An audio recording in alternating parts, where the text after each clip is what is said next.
친애하는 주교경 형제 여러분, 친애하는 주교단과 사제단 형제 여러분, 각계 지도자 여러분과 외교 사절단 여러분, 또 이 형제회 신년을 맞아 이곳에 순례를 오신 여러분 모두에게도 인사를 드립니다. 형제자매 여러분, 여러분 모두에게 인사를 드립니다.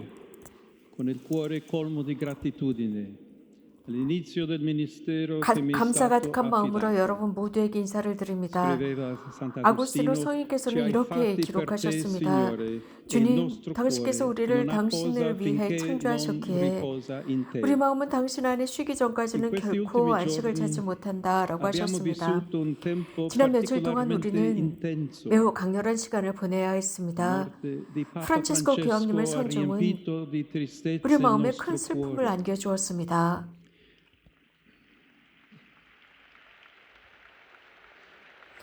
그 어려운 시간 속에서 복음서가 말하는 것처럼 우리는 목자 없는 양들처럼 느껴졌습니다.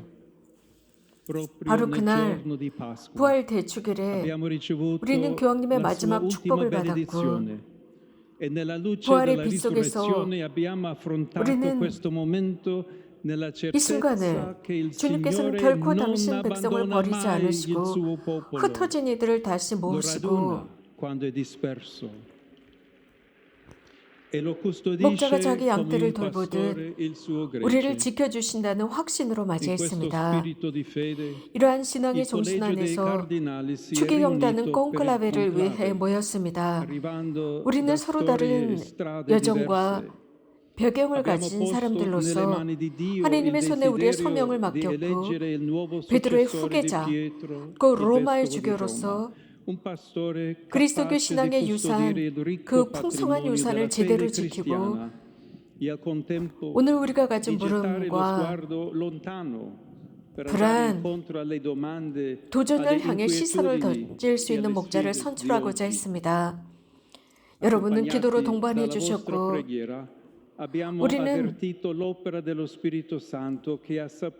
서로 다른 악기들이 하나의 선율을 이루듯 성령께서 우리의 마음을 조율하시면서 활동하심을 느꼈습니다. 저는 아무런 공로도 없이 선택되었습니다. 두렵고 떨리는 마음으로 형제로서 여러분들의 신앙을 섬기기 위해 여러분의 기쁨의 종이 되고자 여러분 곁으로 다가갑니다. 여러분과 함께 하나님의 사랑의 여정을 함께 걷고자 합니다. 하나님께서는 우리 모두를 하나의 가족 안에서 하나 되게 하시기를 원하십니다. 사랑과 일치. 이것이 바로 예수님께서 베드로에게 맡기신 사명의 두 가지 차원입니다. 복음은 우리에게 이렇게 전하고 있습니다. 곧 우리를 티베리아 호숫가로 데려갔습니다. 예수님께서 아버지께 받은 사명을 시작하셨던 바로 그곳입니다.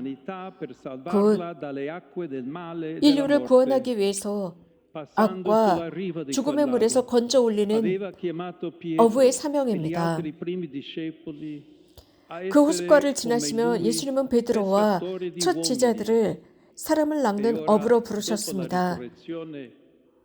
그리고 이제 부활하신 주님께서는 그들에게 다시 그물을 던져 이 세상이라는 물속에서 복음의 희망을 담고 삶의 바다를 항해하면서 모든 이가 하나님의 품에 안길 수 있도록 하라고 맡겨주셨습니다. 베드로는 과연 어떻게 이 사명을 수행할 수 있겠습니까? 복음은 이렇게 말합니다. 가능하다고요. 곧 자신의 삶으로 그 무조건적인 하나님의 사랑을 체험할 때입니다. 물론 그가 실패하고 예수님을 부인하는 그 순간을 겪었어도 말입니다. 예수님께서는 베드로에게 말씀하시는데 복음에서는 그리스어 동사인 아가파오라고 사용합니다. 다시 말해 하나님께서 우리를 사랑하시는 조건 없이 당신을 내어주시는 사랑을 뜻합니다. 아가파오. 그런데 베드로의 대답에는 인간 사이의 우정의 사랑을 뜻하는 다른 동사가 사용됩니다. 예수님께서 베드로에게 요한의 아들 시몬아, 너는 나를 사랑하느냐? 하고 물으십니다. 이는 곧 아버지의 사랑을 의미합니다. 그래서 예수님께서 꼭 우리에게 내가 하나님의 사랑을 체험한 사람이라면 드디어 내 어린 양들을 내가 이끌어갈 수 있다라는 말씀입니다. 다시 말씀드리면 하나님의 사랑 안에서만이 우리는 형제들을 위해 자기 생명을 내놓는 곧 더 큰 사랑으로 그들을 사랑할 수 있다는 의미입니다. 베드로에게 맡겨진 사명은 더 많이 사랑하는 것입니다. 양떼를 위해 자신의 생명을 내주는 것이지요. 베드로의 이런 직무는 바로 이런 희생적인 사랑으로 특징지어집니다. 로마의 교회는 사랑 안에서 앞장서는 교회, 그 진정한 권위는 그리스도의 사랑에서 나옵니다. 이것은 결코 타인을 굴복시키거나 종교적인 어떤 선전이나 세속 권력의 수단으로 사람을 붙잡는 일이 아닙니다. 예수님처럼 사랑하는 것만이 진정한 길입니다. 사도 베드로 자신이 언급한 것처럼 그리스도께서는 건물을 짓는 자들이 버린 돌이었지만 모퉁이 돌이 되신 분입니다.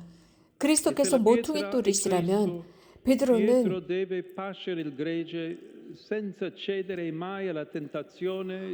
홀로 양떼를 이끄는 지도자나 사람 위에 지배하는 자가 아니라 그에게 맡겨진 이들의 주인이 되려는 유혹을 물리치고 오히려 형제들의 믿음을 섬기는 사람이 되어야 합니다. 그들과 함께 걸어야 합니다. 실제로 우리 모두는 살아있는 돌입니다. 곧 우리는 세례를 받음으로써 하나님의 집을 건설하도록 부르심을 받았고 형제의 친교, 성령과의 조화, 다양한 이들의 공존 안에서 함께 집을 지어가는 것입니다. 성 아우구스티노께서는 말씀하셨습니다. 교회는 형제들과 마음을 같이 하고 이웃을 사랑하는 모든 이들로 구성되었다라고 하셨습니다. 사랑하는 형제자매 여러분, 이것이야말로 제가 여러분과 함께 품고자 하는 첫 번째 희망입니다. 곧 일치한 교회, 친교의 표지, 화해된 세상을 위한 누리게 되는 그런 교회입니다. 오늘날 우리는 여전히 많은 불화, 상처, 증오, 폭력, 편견, 서로 다른 차이점에 대한 두려움, 이 땅의 자원을 함부로 착취하고 가장 가난한 이들을 소외시키는 경제 체제로 인해 생긴 상처들을 마주하고 있습니다. 이 안에서 우리는 작은 누리게 되고자 합니다. 일치와 친교, 형제의 누룩말입니다. 우리는 세상에 겸손하게 기쁘게 이렇게 말하려고 합니다. 그리스도를 바라보십시오. 그분께서 가까이 다가오셨습니다. 빛과 위로를 주는 그분의 말씀을 받아들이십시오. 사랑의 부르심에 응답해서 그분의 하나된 가정이 되십시오. 유일하신 그리스도 안에서 우리 모두는 하나입니다. 이것이야말로 우리가 함께 걸어가야 하는 길입니다. 우리 사이에서뿐만 아니라 모든 그리스도 교회들, 서로 다른 종교적 길을 걷는 이들, 하지만 하나님을 찾고자 하는 희망을 품은 사람들, 선한 뜻을 가진 모든 사람들과 함께 걸어가야 합니다. 그래서 평화가 지배하는 새로운 세상을 건설해야 합니다. 이것이야말로 우리 안에 살아있어야 하는 선교적인 정신입니다. 이것은 우리 안에서만 폐설되어 있지 않고 혹은 세상에 군림하지도 않고 모두가 하느님의 사랑을 모두에게 전해야 할 사명입니다. 그 사랑은 차이를 없애지 않고 각자의 개인적 역사, 민족들의 사회적, 종교적 문화를 존중하고 드러냅니다. 형제자매 여러분, 바로 이 시간이 사랑할 시간입니다. 우리 사이에 형제로 이어주는 하나님의 사랑의 복음의 핵심입니다. 전임자 레오 13세와 함께 오늘 우리 이렇게 자문해 보아야 합니다. 정말 이 원칙이 세상에서 오해를 차지한다면 모든 분쟁은 곧바로 사라지고 평화가 돌아오지 않겠는가? 성령의 빛과 힘으로써 하나님의 사랑님에 세워진 교회, 일체의 피우진 교회, 말씀을 선포하고 세상을 향해 팔을 벌리는 선교적인 교회, 역사의 고통 안에 흔들리고 도전받는 교회를, 그리고 인류 안의 일치를 이루는 누리게 되는 교회를 세워나가도록 합시다. 함께 한 백성으로서 모두가 형제로 느끼면서 우리는 하느님을 향해 나아가면서 서로 사랑하도록 합시다.